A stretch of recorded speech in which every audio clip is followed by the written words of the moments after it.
dia rumahnya digeledah terlebih dahulu daripada dipanggil, maka dia adalah saksi kunci. Betul. Ya, saksi kunci ini bisa pertama mengungkap perkara ini sejelas-jelasnya, ya, atau yang kedua dia ada kaitannya atau bagian dari perbuatan ya. Nah, tersangkanya siapa belum dibilang tuh? Belum, ada 5. Ada 5 katanya. Dan kemudian digeledah tempatnya RK. Apakah RK tersangka atau tidak? Terkait dengan belanja iklan, Bang, yang jumlahnya belum diketahui berapa, tapi kerugian negaranya sampai ratusan miliar. Nah, ketika menggeledah itu kan dicari kan memang barang bukti, bukan orang gitu kan. Jawaban seperti ini, Bang, kalau maju jadi pansel pimpinan KPK, kan orang kita nggak, luar biasa ya. Ini jangan ke DPR, administrasinya nggak lolos, Bang.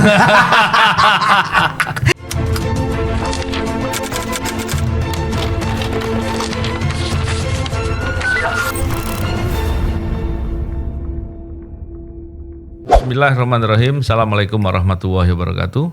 Salam integritas. Alhamdulillah kembali berbincang di podcast ini. Kali ini kita kembali membicarakan penanganan kasus di KPK. Dan beberapa waktu yang lalu kita terkejut ya, karena ternyata ada penggeledahan di rumah RK yang terkait dengan kasus Bank Jabar Banten. Menarik memang, dan kasusnya dibilang kaitannya dengan promosi ya, atau iklan atau apa. Bersama dengan kita kali ini ada Pak Bambang Wijayanto. Pak BW, apa kabar? Baik. Dan ada Mas Yudi Purnomo Harhab. Waduh, luar biasa Yudi. Alhamdulillah, Bang. Dahsyat. Dan saya punya pengalaman sebenarnya. Saya pernah tangani perkara BJB dulu 2009 2010 rasanya. Gimana tuh, Bang? Dan itu pola yang saya kemudian ajukan untuk jadi tersangka adalah dirutnya, direktur direktur umum. Jadi bukan yang pertama ya, Bang? Bukan yang pertama. Itu jumlahnya kalau setelah kerugian negaranya berapa ya? Cukup besar, saya lupa persisnya. Tapi rasanya 100 miliar ada. Ya, dan waktu itu ada drama-drama dirutnya kabur dan bersembunyi di rumah seorang paranormal gitu di daerah Lebak. Dan ditangkap di rumahnya paranormal itu. Tapi menarik memang karena yang membuat saya terkejut adalah BJB yang seharusnya sudah memperbaiki diri dari segala persoalan, karena waktu itu terungkap bagaimana cara direksinya mengambil uang dengan menggunakan pola-pola tertentu. Harapannya setelah itu kan KPK masuk dan mendorong perbaikan sistem. Banyak perubahan sebenarnya, tapi hal ini ada kasus lagi. Melihat dari kasus yang seperti itu, biasanya Pak, menarik kalau Yudi dulu yang ngasih perspektif ini. Karena Yudi itu memang selalu menginspirasi kita, Mas. Iya. Ya, clue-clue yang out of control. Out of control. Jadi kalau kayak gini mah, abang suruh aku expose depan. Abang ini kayak di kantor aja, abang sebagai kasatgas minta anggota penyidik untuk expose gitu kan. Nanti Pak BW yang kondisi, nanti abang menambahkan ya kan. Jadi kita naik. Makanya saya izin dulu kan, karena Yudi dulu yang bicara. Nanti terkait dengan ini ya, kasus BJB kan orang banyak bertanya nih. Yang pertama, kasusnya memang belum terlalu banyak diungkap nih. Karena dari KPK juga baru menyampaikan kerugiannya ratusan miliar yang pertama. Yang kedua, tersangkanya siapa belum dibilang tuh. Belum, ada 5. Ada 5 katanya. Dan kemudian digeledah tempatnya RK. Apakah RK tersangka atau tidak kita nggak tahu nih. Ya kan, karena belum disebut tersangkanya siapa aja. Biasanya kan disebut dulu ya, baru kemudian ini. Atau gimana? Jadi punya perspektif apa soal kasus ini? Ya, memang kasus ini sangat mengejutkan ya, termasuk Pak mantan presiden kita ditanya wartawan terkejut gitu ya, Pak Jokowi gitu ya, dan semuanya juga terkejut ya. Apalagi kan sempat Pak Ridwan Kamil pasca tidak terpilih menjadi gubernur DKI, ya sempat tidak tampil di media lah beberapa lama. Begitu tampil langsung rumahnya digeledah. Ini rumah kediaman loh, Bang, bukan kantor loh. Ingat, ketika rumah kediaman digeledah, berarti ada sesuatu yang intimate di situ terkait dengan perkara. Artinya bukan mencari legal formal. Ya, dan KPK tadi sudah mengumumkan melalui ketuanya kalau tidak salah ada barang bukti yang disita lah berupa dokumen yang sedang diteliti. Artinya kan benar yang dilakukan oleh penyidik, ya kan? Nggak ada target, nggak ada pesanan, ya kan? Jangan sampai nanti dikatakan ini KPK edisinya siapa gitu kan? Kemarin kan Pak Hasto bilangnya edisinya kubunya Hasto bilang edisi Jokowi gitu kan. Nanti kalau sebelah sana nanti edisinya siapa gitu kan. Gitu. Tapi itulah Bang. Jadi kasus ini terkait dengan belanja iklan Bang. Yang jumlahnya belum diketahui berapa tapi kerugian negaranya sampai ratusan miliar. Gak kebayang tuh iklannya kayak apa BJP kalau ratusan miliar Bang. Ya kan. Tapi memang biaya iklan bisa besar kan. Beberapa bank kan nilainya cukup besar tuh sampai. Tapi kalau ratusan miliar kan tentu kan akan kelihatan Bang gitu kan. Terlihat lah. Nah, ketika sudah dihitung berarti kan sudah dilihat ya cost-nya kayak apa. Berapa sebenarnya harga pokok penjualannya, HPP-nya, berapa real cost yang keluar. Nah, sebelum itu kita kembali lagi ya memang ini menarik Bang ya bahwa ketika seorang rumahnya digeledah tentu penyidik apalagi di awal kita kan di awal kan penyidik itu pasti yang kita geledah adalah kantor ya rumah pun rumah tersangka ini kan rumah ya kalau saya lihat dari pemberitaan kayaknya dia bukan tersangka satu tersangka di antara 5 ya 5 ini saya ini dari Bank BJB sama dari swastanya yang terkait dengan iklannya mungkin dari perusahaannya seperti itu. Nah berarti kan ada sesuatu yang urgent di rumahnya Ridwan Kamil gitu ya karena kan dia belum diperiksa juga Bang sebelumnya dalam proses penyelidikan ataupun penyidikan ya kan pasti kan emang lazim nggak itu ya kalau belum diperiksa digeledah nggak masalah kan Bang sebelumnya kan juga sebelumnya juga ada kasus juga ya saya juga banyak sih ya Bang juga banyak kita geledah dulu supaya apa supaya kita kan pernah Bang waktu itu di Bandung coba kita manggil dulu Bang nggak dapat kita catatan terkait IKTP waktu itu benar kan udah benar ini salah satu mengungkap kasus EKTP itu saya masih ingat sekali itu ada salah seorang staf lah, staf yang apa namanya di level bawah lah gitu ya, dan kemudian kami mencari waktu yang tepat dan kita melakukan penggeledahan dan ternyata dapat bukti yang itu kemudian menjadikan apa namanya pintu untuk membuka aliran uang terkait EKTP. Pintu Pandoranya. Jadi ketika tadi KPK mengatakan statusnya Pak Ridwan Kamil belum apa-apa gitu ya karena belum dipanggil gitu ya. Emang kita paham juga gitu kan bahwa ketika menggeledah itu kan dicari kan memang barang bukti bukan orang gitu kan.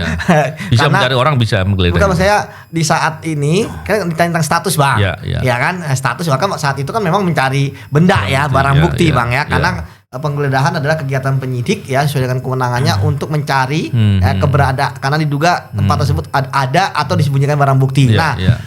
Tapi tadi saya katakan ketika awal proses penyidikan ada seseorang yang bukan tersangka ya dia rumahnya digeledah terlebih dahulu daripada dipanggil maka dia adalah saksi kunci. Betul. Ya saksi kunci ini bisa pertama mengungkap perkara ini sejelas-jelasnya ya atau yang kedua dia ada kaitannya atau bagian dari perbuatan ya. Nah itu bisa juga Bang termasuk yang terakhir bahwa dalam proses penyidikan yang dilakukan oleh KPK kita bukan sekedar memperkuat alat bukti yang ada loh Bang, tetapi kita juga mengembangkan perkara.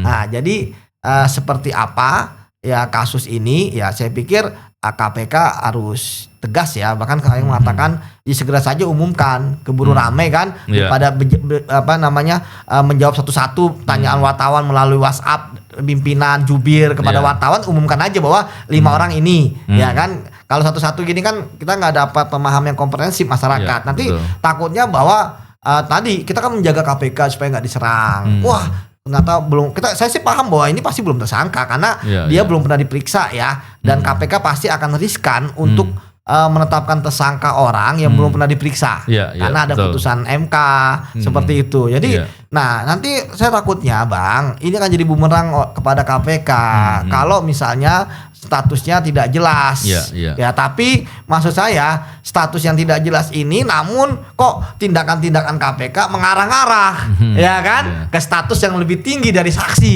ya kan seperti itu Bang dari saya. Ya menarik nih. Dan kalau dilihat, kalau dulu gini Pak Bibi, RK ini kan banyak hal yang kemudian menjadi pertanyaan publik tuh ketika maju pilkada ke DKI, ke Jakarta.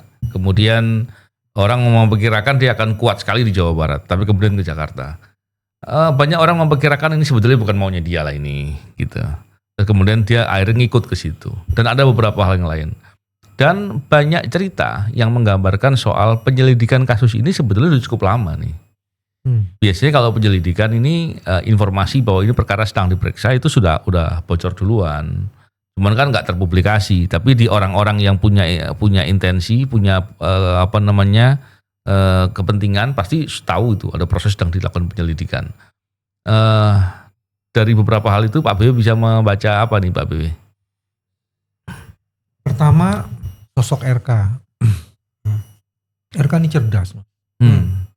Dia bukan hanya arsitek mumpuni, tapi dia juga pernah jadi kepala daerah di level wali kota. Dan dia sekarang posisi politiknya juga wakil ketua umum. Wakil ketua umum Golkar. Ketua umum Golkar. Kan dia juga masuk bagian dari tim pemenangan. Jadi dari sisi itu sebenarnya komplit jabatan-jabatan ininya. Profesional, birokrat, dan juga orang politisi. Satu komplit itu. Terus yang kedua, kalau dilihat ada beberapa sinyalemen yang tidak menguntungkan RK. Bukan hanya promosi iklannya kemarin muncul. Sebelumnya itu ada juga kasus-kasus itu. Misalnya dia pernah klaim memberi dana hibah PNU 1 triliun. Tapi itu ditolak oleh DPW NU Jawa Barat. Apaan? Cuman 2,4 miliar kok kayak gitu. Jadi ada gitu-gitunya juga. Terus kemudian membangun sebuah masjid tapi harus menggusur sekolahan. Ada kontroversi gitunya tuh. Terus di percakapan di antara aktivis korupsi juga banyak tuh Mas. Ketika menjabat jabatan sebagai wali kota ada indikasi mengenai macam-macam lah yang saya sebut saja perilaku koruptif gitu ya. Itu muncul ya. Waktu jadi gubernur juga gitu. Saya dengar katanya juga di smart city yang dibangun di beberapa tempat itu juga disinyalir ada masalah. Jadi dari titik itu sebenarnya kasus ini kemudian mengkonfirmasi. Ya, ternyata memang benar nih sinyalemen selama ini. Itu poin yang keduanya. Terus yang ketiganya yang juga sangat menarik adalah agak iklan biaya ratusan miliar dari sebuah bank. Maka kemudian di sebagiannya dinyatakan ini biasa bank melakukan itu. Tapi kemudian di situ bisa menyimpan berbagai informasi lain tuh yang perlu dikonfirmasi dan diklarifikasi. Misalnya apakah betul ini iklan untuk mengiklankan BJB? Terus apa kaitannya dengan Ridwan Kamil? Apakah ini sebagiannya tidak masuk misalnya ini untuk mengiklankan dirinya atau ke kelompok dan jaringan teman-temannya? Layering terselubung gitu Bang. Karena memang kompetensinya itu cerdas, dia bisa bikin layering untuk memitigasi resiko kebongkar. Nah ini yang sebenarnya memerlukan kecerdasan dan kecerdikan dari teman-teman penyidik. Dan itu sebabnya saya kemudian meyakini maka teman-teman di KPK berpikirnya out of the box juga Mas. Kalau kemudian dia dipanggil dulu gitu kan, maka dia sudah mulai berasa tuh kan, udah dibersih-bersihin lah itu. Makanya kemudian tiba-tiba dia loncat masuk melakukan penggeledahan. Sebenarnya dengan shocking strategi investigation kayak begini tuh, dia ingin mendapatkan alat-alat bukti yang lebih baik. Dan saya meyakini ini dilakukan bukan karena sembarangan, karena sudah ada informasi awal. Jadi dari informasi awal itu, kemudian itu digunakan untuk mulai loncat ke. Nah yang paling penting lagi sebenarnya KPK harus segera menjelaskan. Jelaskan ada 3 siapa tersangka itu dan apa kaitannya dengan Ridwan Kamil supaya tidak menimbulkan penggiringan opini-opini. Ini KPK sedang bermain politik nih. Itu penting. Terus kedua, apakah dokumen-dokumen hasil penggeledahan itu bisa mengkonfirmasi dugaan keterlibatan 5 orang yang sudah ditersangka dan juga kaitannya dengan Ridwan Kamil. Nah itu juga menjadi menarik. Nah bagian yang ketiga yang juga sangat penting, Ridwan Kamil biar bagaimanapun adalah tokoh publik. Sehingga setiap tindakan terhadap tokoh publik harus akuntabilisasi terjaga. Nah mudah-mudahan teman-teman KPK benar-benar memperhatikan itu sehingga kemudian KPK tidak mudah dituding sedang bermain politik. Karena sesungguhnya saya meyakini apa yang dilakukan itu betul-betul melakukan penegakan hukum. Menarik sekali tuh. Memang yang Pak BW sampaikan itu luar biasa dan semoga itu menjadi perhatian Mbak Bi. Tapi kalau melihat penanganan perkara nih Yud, ya Bang, hampir semua perkara KPK kan aktor-aktor politik tuh. Ya. Kalau kita lihat kepala daerah, ya, aktor politik. Ya. Kalau kita lihat DPR, aktor politik. Dan biasanya setiap ada penanganan perkara pasti akan dibawa bahwa ini kaitan politik. Pasti, itu bagian dari kampanye ke masyarakat lah gitu. Atau ya sebagian dari serangan balik. Gimana melihat perspektif itu Yud? Untuk melihat bahwa kan KPK kan tentu juga ingin lah. Iya, betul. Ingin jangan sampai melakukan sesuatu yang yang diarah-arahkan untuk kepentingan politik. Pasti kan akan seperti itu. Karena dalam ekspos seringkali itu dibahas tuh. Betul. Jangan sampai seperti itu. Artinya netralitas KPK, objektivitas dan penanganan perkara itu mesti dijaga. Gimana Yud kalau soal terkait dengan kaitan dengan politik ini Yud? Ya memang Bang, kalau orang menuduh ya biasa gitu ya. Tuduhan, apalagi kalau kita menangani kasus yang terkait dengan politik ya. Tapi kan kasus masalah terkait dengan sekjen ini kan kita bukan yang pertama. Ya kan, dulu ada Sekjen Nasdem ya, Rio Capella misalnya. Kemudian ketua umum kan ada presiden PKS, kan ketum P3 juga pernah, ya kan. Kemudian ketum Golkar waktu itu Setia Novanto kita yang nangani gitu Bang. Dan ketika ada tuduhan politis ya biasa aja, yang penting tegak lurus. Ya, bahwa memang ada alat buktinya. Yang berbahaya kan kalau tidak ada alat bukti ngada-ngada. Ada keterangan saksi ya kan. Yang tidak ada dijadikan ada. Barang bukti yang tidak ada diada-adakan, ya kan, ataupun bahkan menskenariokan untuk mengkriminalisasi, itu jahat namanya, gitu kan.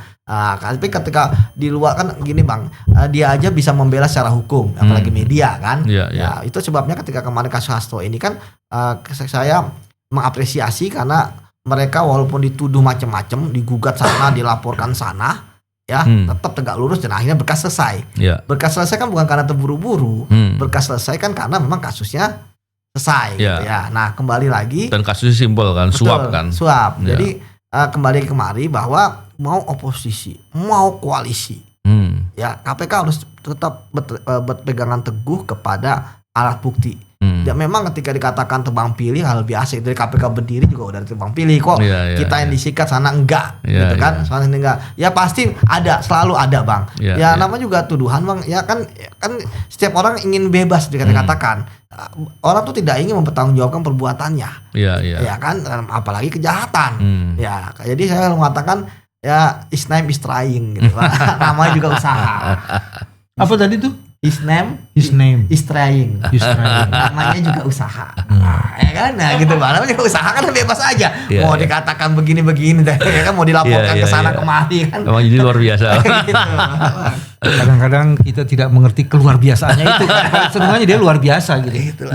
Makanya saya Bapak angkat jadi penyidik kan. Iya, hanya orang-orang tertentu yang memahami keluar biasaan itu. Dan gini Pak, saya waktu menangani kasus BJB dulu. Oke. Itu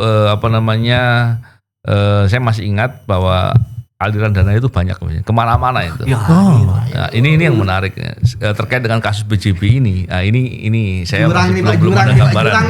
Saya pamit dulu ke belakang. Ini ya akan kemana ini? Dan dugaan saya ini akan banyak kemana-mana.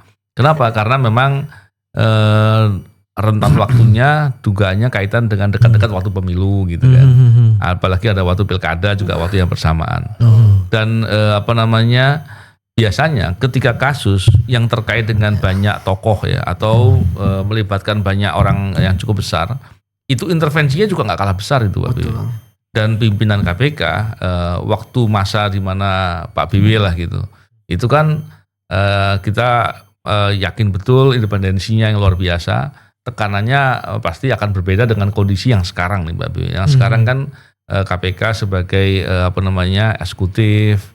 Dan banyak lagi persoalan, belum lagi dinamika politik yang membuat kerentanan dari intervensi-intervensi itu. Kira-kira seperti apa nih Mbak Biwi untuk melihat penanganan perkara? Karena di satu sisi masyarakat publik mestinya ingin tahu untuk segera dibuka, tapi di sisi lain kalau dibuka segera dalam proses penanganan perkaranya, orang-orang semuanya dipanggil yang terkait dengan yang terlibat, ini juga membuat rentan dari intervensi. Dan yang berikutnya tentunya kita pengen tahu tips untuk menghadapi intervensi. Pak BW sebagai pimpinan. Bukannya yang piawai itu Mas Novel. Jadi Bang, kenapa Pak BW itu tidak bisa diintervensi? Dia aja menjadi tersangka. Kalau enggak kan udah nyaman ya kan? Betul. Gitu. Karena nggak bisa diintervensi, ditersangkakan gitu. Saya kan tapi jangan nakut-nakutin. Kan berpikir sederhana aja, benar nggak Pak? Kita mesti lihat sosoknya RK ini. RK itu bukan high ranking political official Bang. Iya. Dia tuh di medium aja. Jadi dengan posisi itu walaupun dia wakil ketua umum, cuma sebenarnya posisi itunya bukan orang yang menentukan, bukan orang yang mempunyai pengaruh yang kalau dia diambil, kalau dia dipersoalkan itu kemudian seluruh jaringannya dan intinya tasnya itu bergerak. Dia bukan tipikal yang itu sebenarnya. Kalau saya lihat ya. Tapi bahwa dia punya keahlian di beberapa kompetensinya, iya. Cuman dia secara politik sebenarnya bukan the highest ranking official in political. Jadi dengan begitu pertanyaannya, kalau RK jadi tersangka, ya misalnya gitu ya, apakah kemudian banyak pihak yang kemudian merasa bahwa ini RK diganggu, kepentingan gue juga terganggu. Saya melihat kok itu enggak gitu. Itu enggak. Jadi dari titik itu sebenarnya kita bisa menakar kalau menangani kasus ini secara baik saja, itu kemudian tekanan-tekanan pasti juga nggak akan terlalu besar. Kecuali beda kan misalnya kalau Setia Novanto itu kan punya posisi beda kan, presiden saja marah, ya kan? Kalau dalam kasusnya Agus Raharjo kan dia dipanggil dan dia marah nih. Dalam kasus ini kira-kira nggak ada yang memanggil ketua KPK dan memarahinya, kira-kira nggak ada. Jadi dari titik itu sebenarnya tekanan politik untuk membuka kasus ini seluas-luasnya dan sedetail-detailnya bisa dilakukan dengan agak lebih luas. Terus yang kedua tadi pertanyaan yang agak tricky dari Mas Novel, gimana cara menghadapinya? Cara menghadapinya mestinya saya belajar dari Mas Novel nih kan. Pak BW pengalaman lebih banyak Pak BW. Dan belajar dari Yudi yang di ranking itu, tapi kemudian kan buktinya kan dia harus melawan pimpinannya sendiri. Nah kayak gitu kan sekarang pimpinan KPK harus bisa melawan kan pimpinannya sendiri gitu. Pimpinan kepala eksekutifnya. Waktu itu Yudi ketua wadah pegawai Pak. Padahal dia ketua wadah pegawai, harusnya kan standing posisinya kan sama tuh Mas. Iya. Tapi mungkin karena dia ketua wadah pegawai kan, jadi kemudian dia harus dipecat segera. Mungkin ya. Enggak mungkin itu benar. Ya menarik juga. Sebenarnya ada menurut saya sih ada 3 hal. Pertama, harus bisa dijelaskan secara terbuka dan meyakinkan bahwa kasus ini murni berbasis pada peristiwa. Iya. Dan peristiwa itu bisa dikualifikasi sebagai sebuah kejahatan dalam kategori pidana korupsi. Keyakinan atas kasus dan peristiwa ini yang dikonfirmasi oleh alat-alat bukti itu menjadi tameng yang paling kuat. Karena mitigasi terkuat adalah melakukan objektivitas, independensi dan akuntabilitas proses pemeriksaan. Itu mitigasi risiko terhadap tekanan apapun yang paling kuat adalah di situ. Dan itu kan yang dilakukan oleh Mas Novel. Yakini ini ada peristiwanya, ada alat buktinya, go ahead. Bahkan kemudian kalau pakai Pak Badarudin Lopa, kami temukan bukti-bukti awalnya biar Allah yang menyempurnakannya. Luar biasa. Jadi ngomongnya harus berapi-api. Ini kita mizan. Timbangan yang berbaikan. Keren. Lebih baik kebaikannya. Keren. Jadi yang bagian pertama peristiwa dikonfirmasi alat bukti. Bagian yang kedua, suka tidak suka sebenarnya soliditas di antara tim itu Mas. Karena kalau soliditas di antara tim tidak ada, kolegial sistemnya itu tidak jalan, kemudian orang bisa berprasangka buruk gitu. Ini apa nih? Kok ada yang di sini ngomongin yang di sini, jadi menimbulkan syak wasangka. Jadi yang jauh lebih penting adalah sekarang konsolidasi tim untuk betul-betul solid dalam menangani kasus ini. Karena itu yang jadi penting. Nah, terus bagian yang ketiga yang juga sangat penting, kita harus berkomunikasi dengan publik. Betul. Sampai di mana progresnya, apa temuannya. Jadi dengan begitu publik diberikan informasi yang berjenjang, terus menerus, sustain. Sebenarnya itu untuk bagian dari menjaga risiko juga. Jadi kita tidak sedang hengki-pengki dengan kasus ini karena kita selalu memberitahukan ke publik, dan itu bukan sekedar itu loh Mas. Itu ada dasar legalitasnya. Undang-undang KPK menyatakan bahwa dia harus mempertanggungjawabkan setiap tindakannya itu kepada masyarakat. Jadi itu tugasnya. Tugasnya jubir tuh di situ Mas. Tugasnya jubir, tugasnya kita semua. Iya. Karena kita adalah juru bicara kebenaran dalam dakwah ini. Menarik itu Pak. Dan gini Yud, namanya Yudi ini kan sekolahnya Pak intelijen strategis Pak. Jadi nanyanya sama Yudi juga harus hal yang strategis. Ya. Jadi gini, pimpinan KPK ini baru nih Yud. Ya Bang. Dan perkara-perkara langsung ngegas nih. Ya kan, ada perkara Hasto, perkara BJB, LP3I yang salah ya. KPK juga bukan? Ya, LP3I. Nah, itu kan besar juga tuh. LPI. LP3I kan itu Pak. Ya, LPI salah saya. Ya. Sorry. LPI. Kadang-kadang sama 3 ya sama. Iya. LPI. Jadi mirip ya? Iya, mirip. Oke. LPI itu nilainya triliun juga. Iya. Dan dugaannya mengalir kemana-mana juga. Betul Bang. Tapi di sisi lain kita tahu bahwa di KPK itu belakangan waktu terakhir di masa pimpinan sebelumnya yang sekarang itu bermasalah. Bahkan dugaannya ada di internal KPK lah yang bocorkan informasi keluar lah, ada praktek koruptif lah di KPK, bahkan perbuatan korupsi terjadi di KPK yang juga diantaranya dilakukan oleh pimpinan KPK gitu. Jadi masalahnya itu serius di internal. Saya kebayangnya begini, ketika kondisi di internalnya masih banyak ruang untuk terjadi kebocoran, ada masalah perbuatan koruptif yang terjadi, itu khawatir ada penggembosan gitu. Membocorkan informasi-informasi penting. Betul. Kan bahaya tuh. Nah, persoalan itu tuh gimana ya? Apa nggak riskan ya nangani perkara sebanyak yang mulai langsung ngegas di awal-awal tapi nggak menyelesaikan di konsolidasi di internal. Gimana Yudi punya pandangan soal itu? Ya, saya sepakat Bang ya bahwa KPK itu kan 3 hal yang sangat penting. Pimpinannya, pegawainya, kewenangannya. Ya, inilah kemudian dibaca oleh Dewasnya nggak masuk nih. Dibaca oleh Dewas, ngawasin aja sih Bang. Terlalu inilah dibaca oleh orang. Ya memang salah kita sendiri ya selalu mengatakan KPK itu punya 3 kekuatan. Pimpinan, dipilih pimpinan bermasalah, ya kan? Pegawainya berintegritas tinggi, ya kan? Hancurkan strukturnya, ya kan? Kita extraordinary kita adalah super body, ya kan? Dijadikan banyak antibody, jadi lemah, ya kan? Emang saya pikir itu yang terjadi. Nah sekarang memperbaiki internal KPK, saya pikir dengan kasus-kasus yang besar ya seperti rutan, ya kan, perilaku pimpinan yang istilahnya parah dari sisi etik, bahkan ada yang ada yang korupsi ya seperti Firly ya, jadi tersangka walaupun pemerintahan sampai saat ini gitu kan, malah duluan Hasto. Nah, jadi saya pikir ya memang Bang, kenapa pimpinan saat ini ya itu perlu kasus-kasus besar ya, ini sebenarnya sebagai quick respon aja sih. Ada terbukti kan berhasil ya Bang.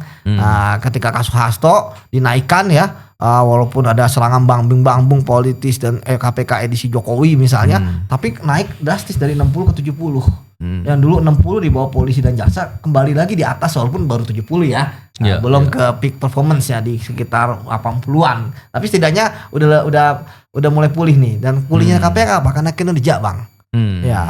Dan pegawai KPK Bang, ya tentu mereka ketika pimpinannya bisa dipercaya akan percaya mereka. Tentu mereka ya ketika tadi Bang bilang misalnya Dewas ya harusnya kan mereka sebenarnya sebenarnya dulu hanya di PP ya, hanya pegawai dan pimpinan gitu ya. Sekarang udah jadi Dewas dan begawan-begawan semua, bukan kaleng-kaleng dari Dewas yang lalu gitu ya. Ya harusnya mereka juga bisa lebih bijak bahwa KPK bisa diselamatkan kalau aturan tegakkan. Di KPK ada yang korupsi, oke, ya kan, bukan di sini bukan malaikat semua, gitu kan.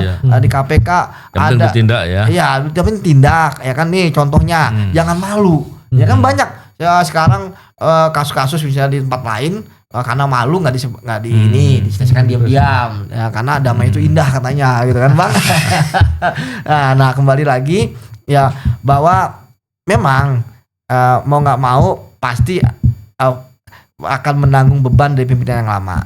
Ya tadi naikin Hasto ya dikira pesanan, padahal serius, kan ada buktinya. Nah, itu yang mereka harus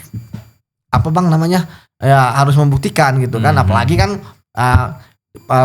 komposisi kali ini kan semua penindakan aromanya. Kan dari polisian, dari kejaksaan, 2 malah. Hakim juga. Walaupun 1 udah pensiun gitu kan, dari hakim juga, kemudian dari BPK, mantan anggota anggota BPK. Seharusnya memang lebih ngegas di penindakan. Dan tapi memang ini menarik bahwa ya membuktikan ke publik itu adalah dengan prestasi kerja, Bang. Kalau tidak, mereka pasti akan diojok-ojok latar belakangnya. Ya Pak Setio dari kepolisian, ya kan, Pak Fitro dan Pak Tanak dari kejaksaan, ya kan, kemudian BPK, kemudian dari pengadilan gitu kan, yang memang memang dipungkiri ya, masih menjadi sorotan di masyarakat. Instansi latar belakang semua instansi para pimpinan KPK itu sorot terus, ya kan, pengadilan, ya kan, BPK, ya kan. Dia disorot karena seret nangani kasus. Kalau nggak seret. Benar kata Abang, satu-satunya cara untuk kemudian secara instan meningkatkan kepercayaan publik kepada masyarakat adalah dengan tadi berprestasi dibandingkan kontroversi. Memang ini yang menarik, Bang, ya, bahwa tapi setidaknya dukungan masyarakat memang agak semakin lemah di KPK ya. Peaknya itu kan waktu Cicak Buaya jilid 1, ya kan, 1 juta Facebooker. Kemudian sampai Pak BW lah terakhir, Abang gitu kan, dukungan masyarakat begitu luas. Tapi orang-orang di sana tahu bahwa KPK ini dukungan masyarakat. Caranya apa? Jauhi KPK. Jadi biar KPK berantem dengan caranya sendiri, berantem di dalam gitu kan, bermasalah, lebih banyak kontroversi dibandingkan prestasi, seperti itu, Bang. Jadi apa yang harus dilakukan oleh pimpinan KPK sekarang menurut saya, selain ya tadi kan teknis kita mau perbaiki, tapi tunjukkan dulu prestasi kerja agar dipercaya. Kalau enggak, ya tadi akan dianggap tebang pilih lah, lebih menyikat yang oposisi. Padahal ya oposisi kalau nggak salah ngapain takut, ya kan. Kalau dia kritis, ya kalau dia nggak ngapa-ngapain, kita lihat film dia Tifot, ya kurang kritis apa itu filmnya, nggak ada tuh yang kena. Ferry Amsari belum, Mbak Fitri belum, ya kan, ya kalau Bang jangan ngomong belum dong, saya jadi pengen pulang nih. Nah ini ya, kita ngomong kayak gini dipakai sama mereka, yuk lu ngomong nggak ada, kita diapa-apain gitu kan, gitu nggak lah, belum, ya udahlah, kata belum lah. Bapak kan politisi, dulu kan kita putih, Pak, ya kan. Pak BW ini. Tapi gini, Pak BW, ini pertanyaan terakhir nih, Pak BW. Kalau tadi melihat dari persoalan di internal KPK, dan kan Pak BW juga sampaikan soal konsolidasi itu, terutama di tim penyidik. Tapi kalau konsolidasi di internal KPK, karena kebocoran informasi dalam penanganan perkara itu berbahaya, Pak BW. Bisa menggagalkan, bisa membahayakan penyidik, dan banyak lagi persoalan yang lain. Cara untuk bisa mengkonsolidasi sambil menangani perkara seperti yang dibilang Yudi, kira-kira seperti apa yang mesti dilakukan? Itu tadi saya lagi berpikir-pikir, bisa nggak itu one stop solution ya, Mas? Ya. Tapi through apa? Melalui apa? Nah, saya berpikirnya ya, kan ada 3 yang mesti dilakukan. 1, membangun kepercayaan publik. Ya. Jalannya kinerja dan high level cases. Kalau dulu kita sebutnya big faces. Ya. 1 itu. Terus yang kedua, sambil jalan itu kemudian membangun konsolidasi tim.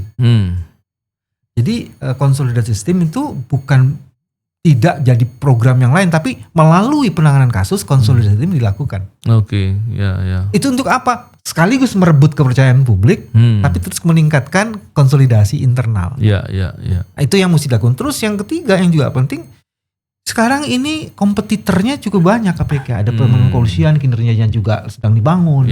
Teman-teman kejaksaan, kinerjanya sedang dibangun. Maka dia harus memilih case yang betul-betul berpihak pada kepentingan kemaslahatan publik.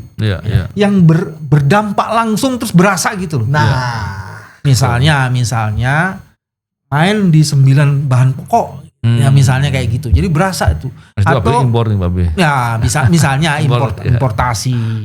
Atau yang sekarang sedang dilakukan, membersihkan sektor-sektor tertentu yang memang perlu segera dibersihkan supaya kemudian kinerja dari pemerintahan ini meningkat cepat. Jadi pilihannya tuh bukan memilih dalam konteks memilih kasus untuk kepentingan tertentu, tapi kepentingannya untuk kepentingan publik supaya kemudian kalau itu ditangani korupsinya publik berasa tuh.